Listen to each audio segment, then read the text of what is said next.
Good day, folks. Leon du Plessis Property Time. We're situated in Roodepoort on the west rand of Johannesburg.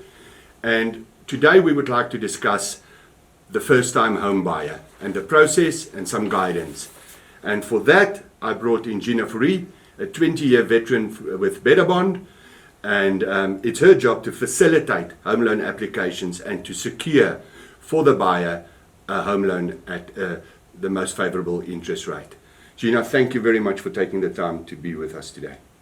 Leon, it's really, we're really fortunate to be invited by you, and we're really excited to be here today. As you say, I'm from Betterbond. Betterbond has been the biggest mortgage originator in South Africa for the past 20 years. And we strive at Betterbond to make the purchase of your home loan the better experience. In South Africa, we're quite fortunate to have first world banking structures, and because of that, South Africans are quite fortunate to enable them to purchase a property, even if they have an entry-level salary. So in other countries, that's not always the case. First-time home buyer is a very exciting experience, but it's also a very frightening experience, because this is the first time you take the biggest chunk of your salary and then contribute that or commit that to a product that would span quite a portion of your lifetime.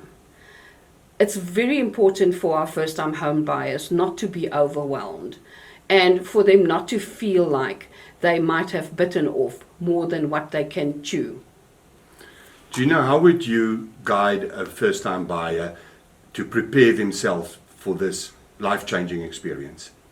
Firstly, Leon, there's three types of first-time home buyers. Your first-time home buyer that has just secured his first job in the employment market, and those are that lives with mom and dad, and everything gets paid for them at the moment in time. So there's no credit record as such? That is something that we determine when we do the pre-qualification for them, and that credit record is very important, but let's come back to that a bit later, Leon.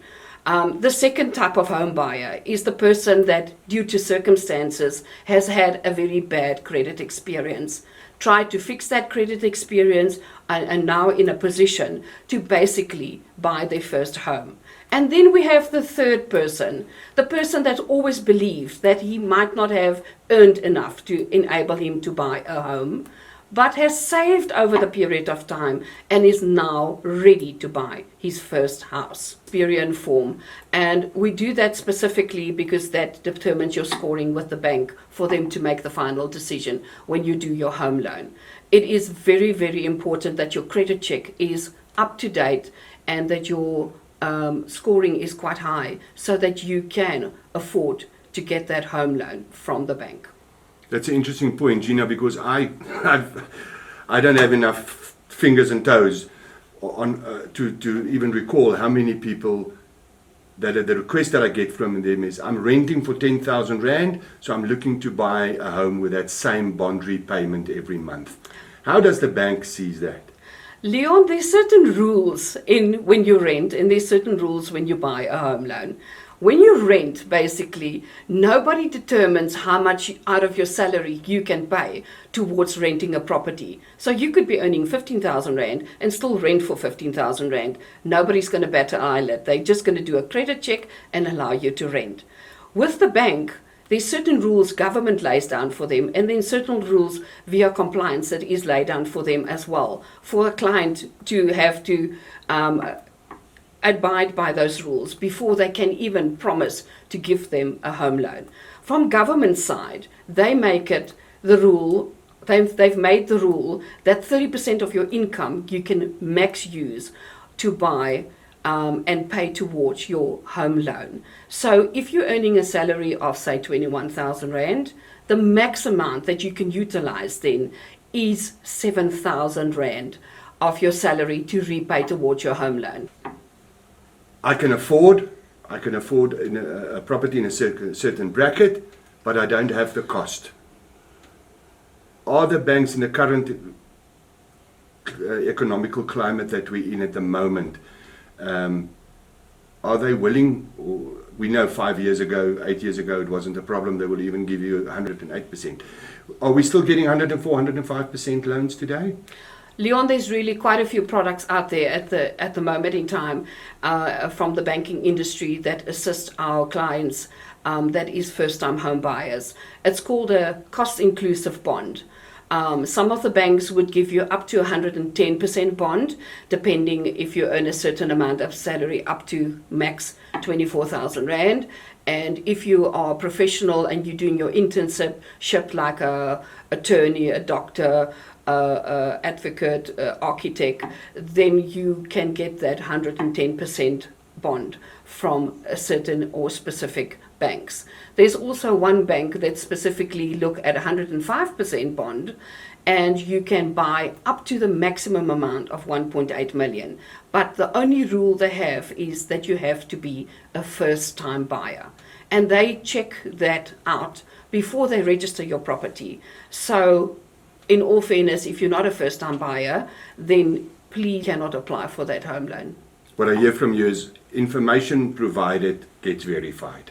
So basically, Leon, if we just go back and we look at the process for first-time home buyers to just make it easier and more comfortable for them to enable to take the first step and go into the market and go buy that property because they can afford it, and half the times they can really get 100% or 110 or 105% bond. It's just they have to make that first step. So firstly, I would suggest, number one, get that pre-qualification, that verify your affordability, and that do that credit record for you and make sure that you're in a fortunate position to get the yes from the bank.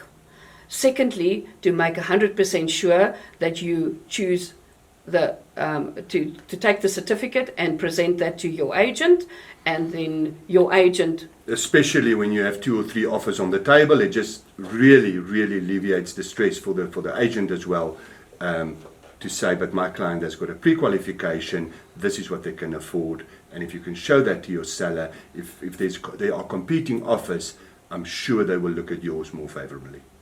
Thirdly, there is also a few other things that first-time home buyers just have to look at before we finalize this whole product, is that they will have to acquire a life cover. So if you don't have one, don't worry about it. Between the banks and the companies that you can phone, we can work that out.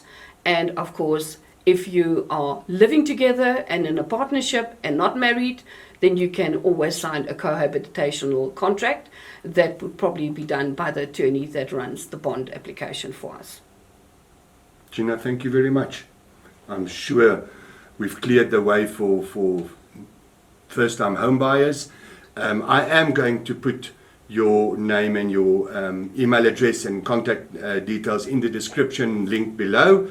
And please don't feel free to contact Gina for any advice or that pre-qualification before you call us. Thank you very much for watching. It's Leon du Plessis Property Time, and see you in the next video. Thank you, Leon, again for the opportunity. Thank you, Gina.